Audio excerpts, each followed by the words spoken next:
Halo semuanya, perkenalkan nama saya Desi Natalia Ginting, NPM 2009 Saya dari kelas E, Program Studi Pendidikan Guru Sekolah Dasar di Universitas Katolik Santo Thomas Medan. Di video kali ini saya akan membuat video pembelajaran untuk memenuhi tugas mata kuliah Strategi Belajar Mengajar dengan dosen pengampu Bapak Sumarlin Mangandar Marianus, SSI MPD. Dengan materi pembelajaran yang akan saya bawakan, yaitu memahami pembelajaran aktif, inovatif, kreatif, efektif, dan menyenangkan. Selamat menyaksikan! Di dalam video ini mengenai materi memahami pembelajaran aktif, inovatif, kreatif, dan efektif, serta menyenangkan. Nantinya ada 2 topik yang akan kita bahas. Yang pertama, kita harus mengetahui terlebih dahulu pengertian dari pembelajaran aktif, pembelajaran inovatif, pembelajaran kreatif, efektif, serta menyenangkan. Topik yang kedua, menerapkan pelaksanaan pembelajaran aktif, inovatif, kreatif, dan efektif, serta menyenangkan di dalam proses pembelajaran. Teman-teman, sekarang kita masuk pada topik yang pertama, yaitu mengenai pengertian pembelajaran aktif, inovatif, kreatif, efektif, dan menyenangkan.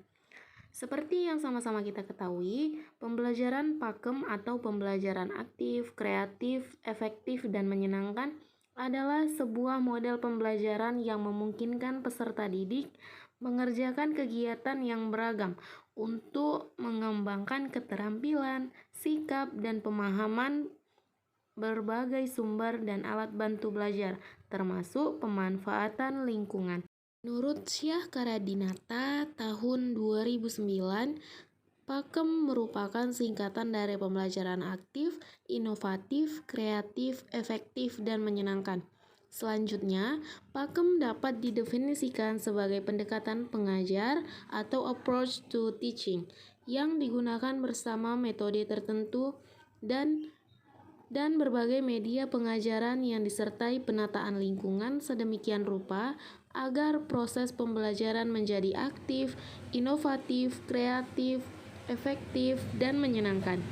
Berdasarkan pengertian tersebut, menunjukkan bahwa pembelajaran aktif, inovatif, kreatif, efektif, dan menyenangkan atau yang disebut dengan PAIKEM merupakan model pembelajaran yang berpusat pada siswa.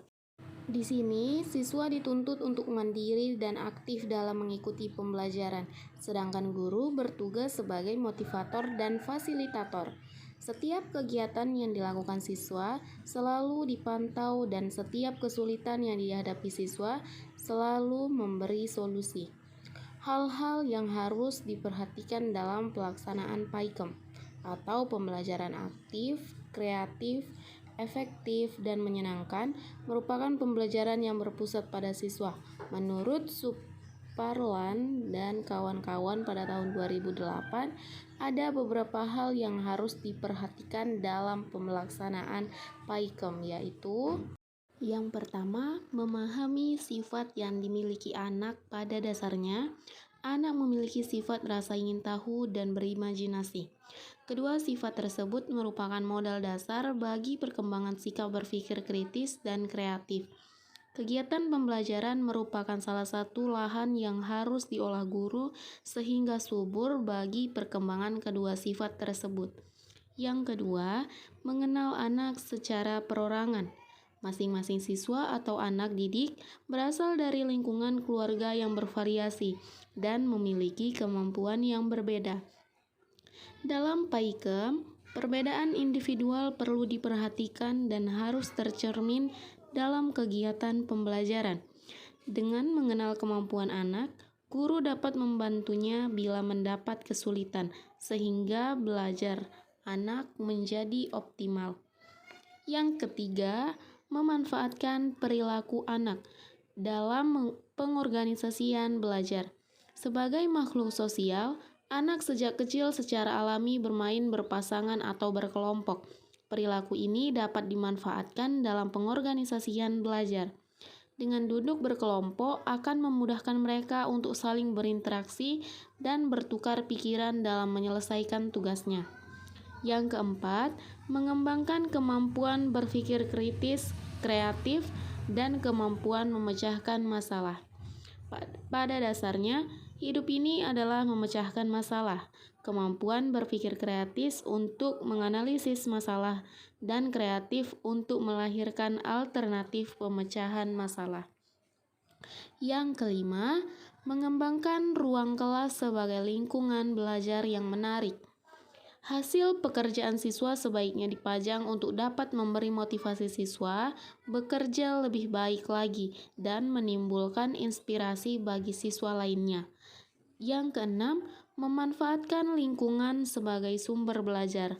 Lingkungan baik fisik, sosial, atau budaya sebagai bahan dan sumber belajar perlu dimanfaatkan oleh guru agar anak menjadi senang. Dapat mengembangkan sejumlah keterampilan seperti mengamati, mencatat, merumuskan pertanyaan, berhipotesis, mengklarifikasi, membuat tulisan, membuat gambar, dan lainnya. Yang ketujuh, memberikan umpan balik yang baik untuk meningkatkan kegiatan belajar. Umpan balik merupakan interaksi antara guru dan siswa. Umpan balik hendaknya lebih mengungkapkan kekuatan daripada kelemahan siswa dan diberikan secara santun untuk menanamkan rasa percaya diri. Yang terakhir atau yang kedelapan, membedakan antara aktif fisikal dan aktif mental. Aktif mental lebih diutamakan daripada aktif secara fisikal. Hal ini dimaksudkan untuk menimbulkan keberanian pada diri siswa. Guru hendaknya mampu menghilangkan perasaan penyebab rasa takut tersebut.